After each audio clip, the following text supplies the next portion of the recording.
itu juga yang diamalkan oleh Sayyidina Umar bin Khattab di dalam Musannaf Abdul Razzaq. Umpamanya apabila orang datang bawa cheese yang daripada orang bukan Muslim.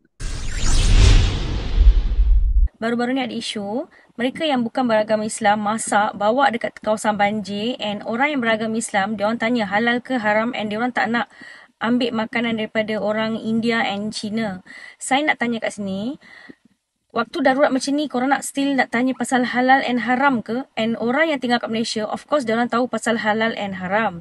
Okay?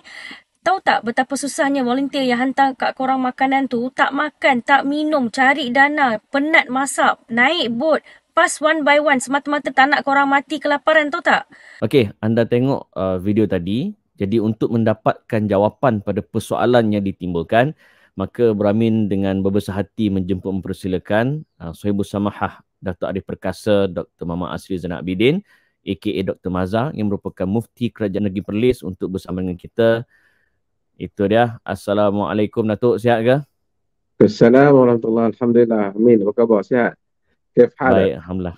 Khair alhamdulillah. Adalah busy sikit-sikit buat kerja tolong mangsa-mangsa banjir, tapi saya ni jenis tak mau tunjuk sangat kat gamak, biar kita dengan Allah je lah tu kan. Ya. Itu yang terbaik. InsyaAllah, alhamdulillah. Dan saya difahamkan MAPS pun khususnya Jabatan Mufti pun ada menghulukan bantuan untuk negeri Selangor walaupun negeri Perlis. Alhamdulillah kita telah beri untuk Selangor, bukan kita lah, MAPS lah. MAPS ni organisasi kita sebut tu kan organisasi, kalau duit saya tak patut sebut lah. Jadi menunjuk-nunjuk lah. Tapi oleh MAPS kerana itu duit orang ramai yang Majlis Agama Islam negeri Perlis telah sumbang setakat ni 300,000.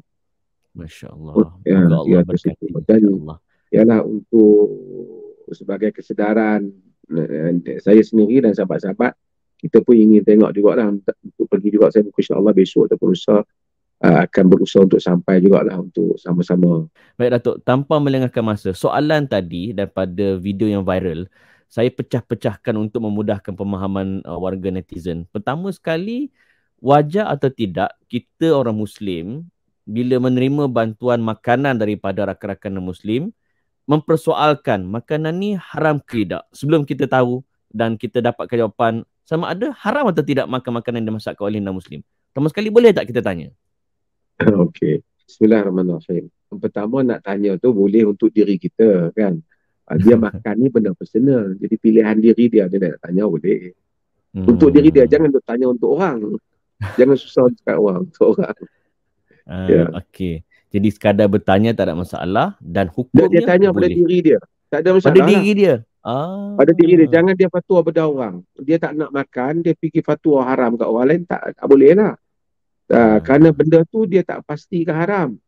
Tetapi kalau sekiranya dia membuat keputusan pada diri dia sendiri, saya tak mau makan lah, saya pun bukan nak mati lagi pun. Dia kata benda-benda ni saya tak pasti, saya tak mau makan.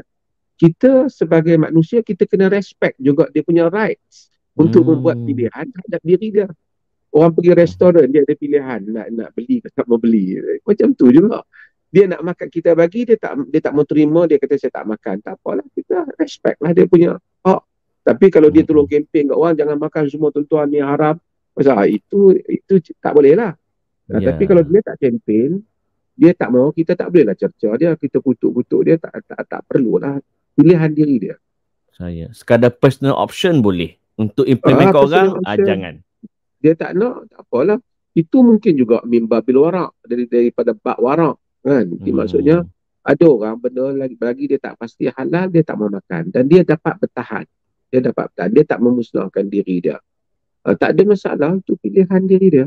Tapi kalau di segi hukum, sesuatu perkara yang tidak zahir padanya haram, maka kita kira halal lah. Kerana al-aslu fil asya' al-ibahah. Asal pada sesuatu tu, terutama tentang makanan, tentang muamalat lah. Muamalat, makanan, dikira sebagai boleh. Jadi makanan itu kalau kita tengok, terutamanya tak ada apa-apa benda yang boleh menyebabkan kita untuk mengkategorikannya sebagai haram. Kita kena letak kategori awal adalah halal. Dan kemudian kalau ada bukti baru dia jadi haram ataupun ada alasan yang kita lihat tanda yang menunjukkan ia haram, barulah kita kira haram. Kemudian kalau kita diberi satu makanan, kita tak pasti halal ke haram. Dia mari ragu lah misalnya kan. Boleh jadi halal, boleh jadi haram. Hal ini pernah berlaku di dalam hadis riwayat Imam Al-Bukhari dan selainnya, juga Abu Dawud dan yang lain. Ada orang yang disifatkan hadithu ahdin bil jahiliyah. Mereka itu baru saja jahiliyah. Jadi mereka yaitu bil luhman, kata sahabat, la nadri adzakaru smallahi alaihi am lam yazkuru. Kami tak tahu dia sebut nama Allah apa tak masa sembelih. Nabi kata samullah alaihi wa kulu. Kamu baca bismillah dan kamu makan. Maksudnya kalau tu utamanya apabila kita tengok benda-benda yang macam tu, dan itu juga yang diamalkan oleh Sayyidina Umar bin Khattab di dalam Musannaf Abdul Razzaq. Umpamanya apabila orang datang bawa cheese yang daripada orang bukan Muslim, halal tak halal, halal tak halal. Kata Umar, samullah wa kulu, bismillah makan. Jadi itu yang pertama lah, maksudnya kalau nak makan tu boleh. Dia tak termasuk dalam senarai perkara-perkara haram. Itu yang pertama. Yang kedua, kalau kita dalam keadaan darurat, yang kalau kita tak makan boleh menyebabkan mati, umpamanya, ataupun menghampiri mati. Dalam keadaan itu, faman dzurra ghaira baghin wala adin fala isma alaih. Jadi sesiapa yang dalam keadaan yang seperti itu, yang tidak bertujuan untuk melampau, maka tak berdosa untuk dia.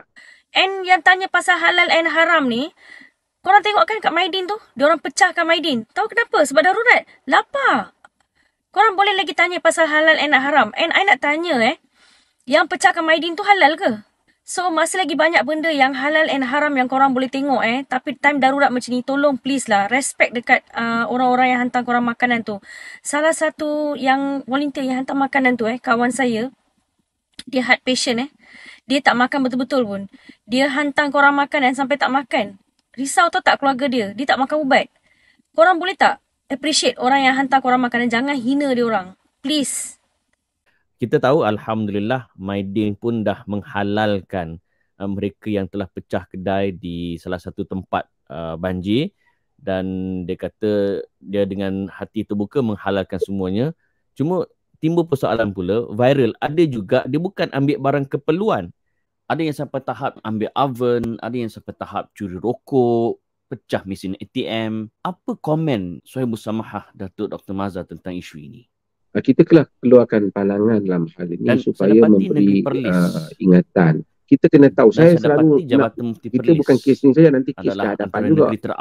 Ustaz Amin, pertama dia barang yang kita makan, satu barang yang kita makan, benda tu haram. Macam khinzir, dia haram. Khinzir tu haram, kita makan dia haram antara kita dengan Allah. Satu lagi, benda tu dia haram disebabkan mungkin benda tu itself tak haram, tapi oleh kerana dia milik orang lain. Jadi itu dia beza tu kan. Tu kita dengan manusia. Dia dengan masalah, dia dengan ada kaitan dengan manusia. Jadi benda kalau kita, maksudnya kalau kita nak makan dalam keadaan darurat, nak makan khinzir tu lebih mudah daripada nak pergi makan harta orang ni. Kerana harta khinzir tu antara kita dengan Allah, harta orang tu antara kita dengan makhluk Allah yang lain. Sebab itu kita tengok para fuqaha macam dia ketatkan sikit lah masalah ni, tapi tetaplah darurat itu adalah darurat kan. Kerana Quran kata faman yadurra fi makhmasatin ghaira mutajanifin li'ith, siapa yang dalam keadaan kelaparan, darurat dan kelaparan, tapi dia tak bertujuan untuk nak cari dosa, tapi dia terpaksa ambil, maka dia boleh ambil dengan kadar keperluan dia. Itu yang kita sebut tu, ad-daruratu tuqaddaru biqadariha. Darurat itu disukat dengan kadarnya. Kalau kita perlu makan nasi, kita ambil nasi dengan kadar nak makan lah, bukan nak simpan beras ikut lepas banjir ada boleh guna lagi. Tak boleh, kita ambil untuk darurat itu. Alhamdulillah lah Datuk yang kita yang Amir Maidin, dia halalkan makanan. Yang pergi ambil benda-benda lain dengan oven ke apa, saya pun tak tahu. Yang bukan keperluan. Yang bukan keperluan. Hatta makanan pun kita ambil yang keperluan. Boleh ambil makanan, boleh ambil pakaian. Yang keperluan ni bukan maksud keperluan nak keperluan, alah aku esok nak pakai lagi, lusa. Bukan. Maksud kan Darurat maksud kalau kita tak ambil, kita dalam keadaan bahaya yang besar. Kita mungkin mati, ataupun anak yang kita jaga, ataupun isteri yang kita jaga mungkin mati, atau menghampiri mati, atau menghampiri kemusnahan diri.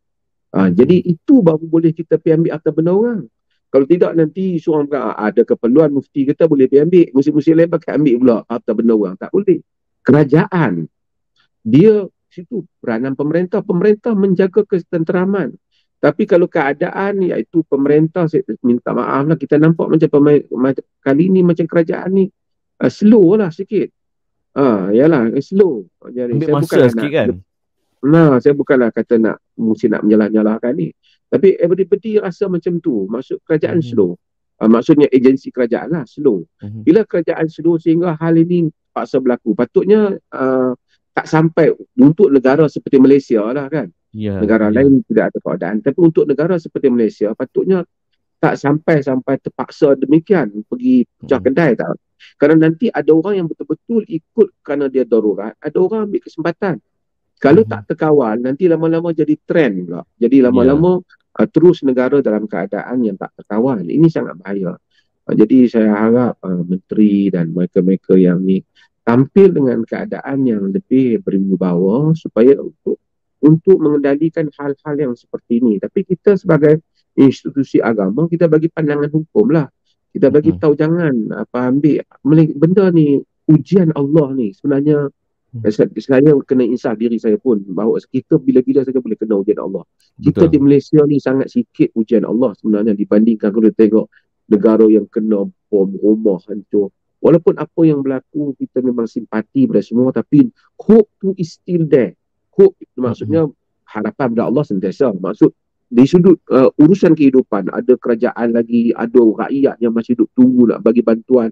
Ini kita dengar berita per orang sampai makanan dah lebih-lebih kan. Betul, bertimbun pula barang. Hope masih ada. Oleh kerana itu kita lebih patutlah untuk kita berhati-hati, jangan terlalu tunggu apa-apa, melainkan kita darurat betul, kita ambil hak orang lain. Kalau tak, kita rasa benda tu makanan boleh datang, sekejap lagi dia datang, ataupun kita melainkan kita dah tak stage yang dah teruk tu lain lah. Kita lebih baik pada peringkat yang lebih berhati-hati dalam hal ni.